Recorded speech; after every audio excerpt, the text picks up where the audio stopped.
எங்களுடைய சங்கீதவானில் அந்த குழுவின் சார்பாக இன்றைக்கு நம்முடைய பிரபலமான பாடகி தமிழகத்தையே தன்னுடைய அற்புதமான பாடல்களால் கட்டி போட்டு இத்தனை காலம் கோலுட்சி அந்த மகாராணி பாட்டுக்கு பேரரசி ஜானகி அம்மாவுடைய மறைவு உண்மையாகவே எங்களை போன்ற கலைஞர்களை மிகவும் துக்கத்தில் ஆழ்த்தியிருக்கின்றது.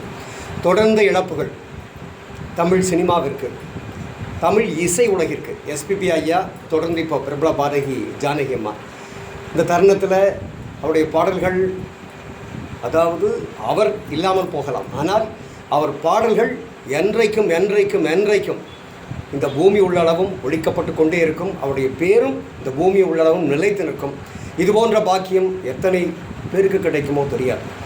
ஆக அந்த நம்முடைய அந்த அற்புதமான ஆதர்ஷமான அந்த பாடகி அவருடைய நினைவாக நாங்கள் இசைக்கலைஞர்கள் எங்களுடைய வசந்தா நெல்சன் அவர்கள், நெல்சன் ஐயா அவர்கள், தெம்மாங்கு பாடகர்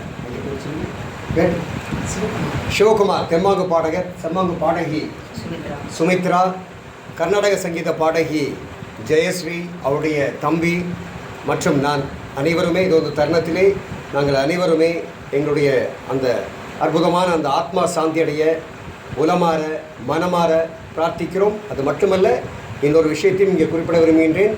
அம்மாவுடைய அந்த உயிர் அந்த தருணத்திலே போய்கொண்டிருக்கிற அந்த தருணத்திலே நாங்கள் எங்களை அறியாமலேயே அம்மாவுக்கு மிகவும் பிடித்த ஒரு பாடலான மாதாவின் கோவிலில் மணியோசை கேட்கிறேன், அந்த பாடலை தொடர்ந்து 2-3 மணி நேரம் நாங்கள் அதை பயிற்சி செய்து கொண்டிருந்தோம். அந்த தருணத்திலே இந்த செய்தி வந்து சேர்ந்தது.